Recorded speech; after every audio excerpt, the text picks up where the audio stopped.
இன்னைக்கு பெண்களுடைய கற்பழிப்பு வழக்குகளிலே உள்ளவர்களுக்கு தூக்கு தண்டனை என்று அறிவிச்சோன்னு சொன்னா பாசிசத்தினுடைய கூடாரத்துல ஒருத்தன் கூட மிஞ்ச மாட்டான், எல்லாவனும் தூக்கு மேடையில தான் நிக்கணும். அப்படிப்பட்டவர்கள் எல்லாம் இன்றைக்கு அவர்கள் புகலிடம், அதாவது எப்படின்னா கற்பழிப்பு வழக்குல ஒருத்தன் சிக்கிட்டானா அவனுக்கு எங்க பாதுகாப்பு கிடைக்கும்னு கேட்டா பாஜக அரசுல கிடைக்கும், பிஜேபியில கிடைக்கும். உடனே அங்க போய் ஜாயின் பண்ணிடுவான். ஜாயின் பண்ணிட்டோம்னா அவனுடைய எல்லா வழக்குகளும் அங்கே ரத்து செய்யப்படும். பெண்கள் வாழ தகுதி இல்லாத நாடுகள்ல இந்தியா முதலிடத்துல வந்துருச்சுன்னு சொன்னா அப்ப இதை பத்திலாம் யோசிக்கிறதுக்கு நாடாளுமன்றத்துல நேரம் இல்ல.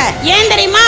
அங்கேயே உட்கார்ந்துகிட்டு ஆபாச படங்களை பார்க்கக்கூடிய எம்பிக்களை தான் நாம் இன்றைக்கு அனுப்பி இருக்கிறோம். அங்கே ரொம்ப கேவலம் என்ன தெரியுமா?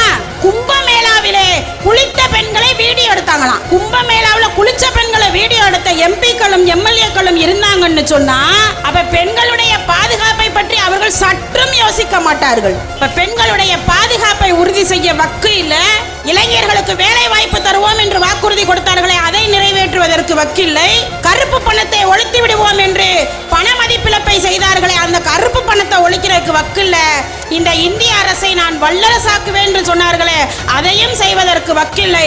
இவர்கள் இஸ்லாமியர்களுக்கு எதிராக ஒரு வெறுப்பு பிரச்சாரத்தை மட்டுமே மேற்கொண்டு மீண்டும் அரியணையில் ஏறிவிடலாம் என்று நினைத்துக் கொண்டிருக்கிறார்கள். ஒரு பொழுதும் இவர்களுடைய கனவு பலிக்காது.